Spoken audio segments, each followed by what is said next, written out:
नमस्कार, आदाब। आप देख रहे हैं न्यूज 18 का डिजिटल प्लेटफॉर्म और मैं हूं इकबाल हुसैन। आज हम बात कर रहे हैं उस संघर्ष की जो मिडिल ईस्ट की सरजमी को फिर से जलाने लगा है। ईरान और इजराइल के बीच छिड़ी जंग जैसी तनातनी की ये कोई मामूली तनाव नहीं, बल्कि वो लहू लहू कहानी है जिसकी जड़ें 1979 के इस्लामी इनकलाब से जुड़ी हैं। जब आयतुल्लाह खुमैनी ने ईरान की सत्ता संभाली तो इजराइल को खुलेआम दुश्मन करार दिया। इसके बाद ईरान ने हिजबुल्लाह, हमास और सीरिया जैसे अपने प्रॉक्सी नेटवर्क के जरिए इजराइल को घेरने की रणनीति अपनाई। वहीं इजराइल ने ईरान के परमाणु कार्यक्रम को अपने अस्तित्व के लिए खतरा माना और उसे किसी भी कीमत पर रोकने का बीड़ा उठाया। 2024 और 2025 के बीच ये तनातनी और गहरा गई। अप्रैल 2024 में इजराइल ने दमिश्क स्थित ईरानी दूतावास को निशाना बनाया, जिसके जवाब में ईरान ने पहली बार सीधे इजराइल पर मिसाइल और ड्रोन से हमला किया। यह घटना मिडिल ईस्ट की सियासत में एक नया मोड़ लेकर आई। फिर अक्टूबर में इजराइल ने ईरान की वायु रक्षा प्रणाली, मिसाइल फैक्ट्रियों और सैन्य ठिकानों पर हमला बोला।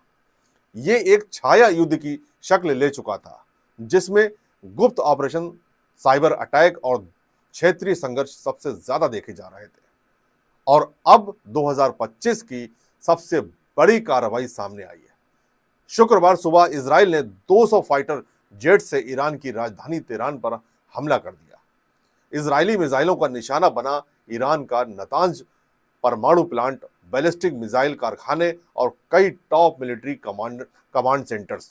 ईरान ने स्वीकारा कि हमला हुआ है, लेकिन परमाणु रिसाव की कोई रिपोर्ट नहीं है। जवाब में ईरान ने जमकरान मस्जिद पर लाल झंडा फहरा दिया, जो इस्लामी परंपरा में शहादत का बदला लेने और जंग के ऐलान का प्रतीक है।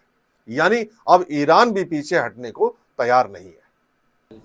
देखिए, सबसे पहले तो भारत हमेशा दुनिया में मिडल पाथ, बैलेंस की बात करता है और इनकरेज करता है सारी पार्टीज़ को कि ये युद्ध का नहीं है, हो सके तो मामले वैसे बिना युद्ध के सुलटाओ। परंतु हाँ, देश जा रहे हैं युद्धों में। अब ये जो हो रहा है, इसमें भारत के लिए कई मायनों में चिंता का विषय भी है।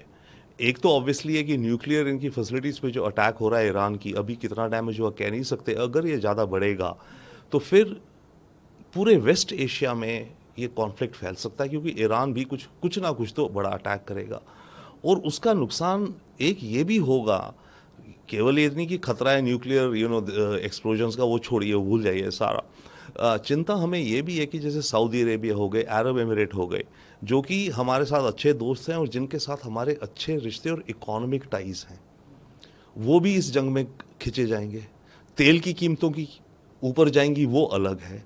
इन देशों के साथ, सऊदी, यूएई, कतर वगैरह के साथ जो हमारे इन्वेस्टमेंट्स के प्रोजेक्ट्स वगैरह चल रहे हैं, वो डिले हो जाएंगे, खास करके इंडिया मिडिल ईस्ट कॉरिडोर। इधर हमारा जो इंडिया नॉर्थ साउथ कॉरिडोर है, जो चाबार पोर्ट से जो हम रशिया, सेंट्रल एशिया जाना चाहते हैं, पाकिस्तान से पीछे होते हुए, वहाँ भी मामला बिगड़ जाएगा। तेल कम, प्राइसेस बढ़ेंगी, वॉलेटिलिटी होगी। हमें तेल, स्ट्रेट्स ऑफ हॉर्मुज जो है, यहाँ से करीब 20% दुनिया का तेल जाता है और करीब 25% गैस। तो हमें तेल और गैस की कमी होगी और कीमतें बढ़ेंगी। इन सब चीज़ों को लेकर डेफिनेटली कंसर्न। और सबसे अहम तो ये है कि हमारे भारतवासी डायस्पोरा जो है इस इलाके में बहुत सारे रहते हैं, उनकी इवैक्यूएशन के लिए ऑब्वियसली हमारी मंत्रालय, हमारी मिनिस्ट्री, एम्बेसी ऑलरेडी रेडी हो गई हैं, हमारे सारे मिशंस पर वो भी ये काम आ जाएगा करने को, एक चैलेंज की इवैक्यूएशंस वगैरह करें। तो मिला जुला करके ये सारे जो मामले हैं। और एक और बड़ी चीज़ है, अगर यहाँ बड़ी जंग हो गई, फैलती गई अनकंट्रोल्ड, तो चाइना को एंट्री का और मौका मिल जाएगा। चाइना अभी तो ठीक है, इकोनॉमिक तरीक़ों से इस रीजन में अपनी बढ़त बनाने की प्रयास कर रहा है, ईरान से डील कर रहा है, सऊदी से डील कर रहा है, जिसको काउंटर करने के लिए हम इंडिया मिडिल ईस्ट कॉरिडोर बना रहे हैं यूरोप तक जाते हुए। वो डिले होगा। उसके अलावा अगर जंग छिड़ गई तो चाइना यहाँ ज़्यादा इन्वॉल्व होने के चांस है। हो सकता है, वो चांस पूरे हैं कि वो ईरान को वेपन्स सप्लाई करेगा जो उसने ऑलरेडी बेचे हुए हैं। भाई, उनकी एमुनेशन तो देगा ही उसे वो। और ज़्यादा उथल पुथल हुई सऊदी में, एमिरेट्स में, बहरीन में, इन इलाकों में, तो चाइना को मौका मिल जाएगा इस अनसर्टनिटी में, इस टर्मोइल कयास में अपने कुछ खेल खेलने का। तो ये सारी चिंताएं भारत के लिए। इस हमले ने अंतर्राष्ट्रीय राजनीति में भी हलचल मचा दी। केरल के मुख्यमंत्री पिनरई विजयन ने खुलकर इजराइल पर हमला बोला और कहा कि अमेरिका की छत्र छाया में इजराइल बेलगाम हो गया है। उन्होंने कहा कि ये हमला विश्व शांति के लिए गंभीर खतरा है और इसका हर मंच पर विरोध होना चाहिए। पाकिस्तान के प्रधानमंत्री शहबाज शरीफ ने भी इस हमले को घिनौना बताया। अब सिर्फ पाकिस्तान ही नहीं बल्कि सऊदी अरब, संयुक्त अरब अमीरात, कतर और लेबनान जैसे अरब देश भी ईरान के समर्थन में आ गए। इन देशों ने इजराइल पर ईरान की संप्रभुता और सुरक्षा का घोर उल्लंघन करने का आरोप लगाया है और यूएन से तत्काल कार्रवाई की मांग की है। वहीं इसका असर भारत पर भी पड़ा है। ईरानी हवाई क्षेत्र को बंद किए जाने के कारण एयर इंडिया को अपनी लंबी दूरी की 16 फ्लाइट्स डाइवर्ट करनी पड़ी। यात्रियों की सहूलियत के लिए विशेष इंतजाम किए गए हैं, लेकिन इससे यात्रा का समय और ईंधन खर्च में बड़ा इजाफा हुआ है। इसके साथ साथ कच्चे तेल की कीमतें भी आसमान छू रही हैं। शुक्रवार को ब्रेंट क्रूड की कीमत 9% से बढ़कर $78 प्रति बैरल तक पहुंच गई। ये पिछले 5 महीनों का सबसे ऊंचा स्तर है। भारत जैसे तेल आयातक देश में ये आम आदमी के लिए महंगाई का नया संकट बन सकता है। इजरायली कार्रवाई के बाद अल अक्सा मस्जिद को भी सील कर दिया गया है।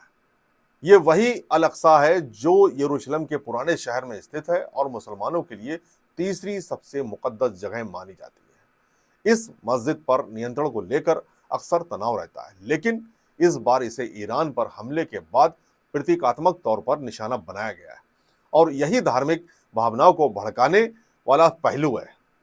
अब सवाल ये उठता है, क्या ये तनाव सिर्फ ईरान और इजराइल तक सीमित है? बिल्कुल नहीं। अमेरिका खुलकर इजराइल के साथ है, जबकि रूस और चीन ने ईरान का पक्ष लिया है। ये एक नए वैश्विक ध्रुवीकरण का संकेत है जो शीत युद्ध की याद दिलाता है। यूएन सुरक्षा परिषद में ईरान ने औपचारिक शिकायत की है, लेकिन वहां से भी कोई ठोस हल निकलने की संभावना कब लगती है? आखिर में यही कहा जा सकता है कि जब तक दोनों मुल्क बातचीत और अक्लमंदी से रास्ता नहीं निकालते, ये तनातनी हमें तीसरे विश्व युद्ध के करीब ले जा सकती है। लाल झंडा, अल अक्सा और अंतरराष्ट्रीय कूटनीतिक बयानबाजी सब कुछ इस ओर इशारा कर रहा है कि मामला अब केवल एक सीमित संघर्ष नहीं रहा। तो आप क्या सोचते हैं? क्या सुलह मुमकिन है या हम एक बड़े भूचाल की ओर बढ़ रहे हैं? अपने विचार हमें जरूर बताएं।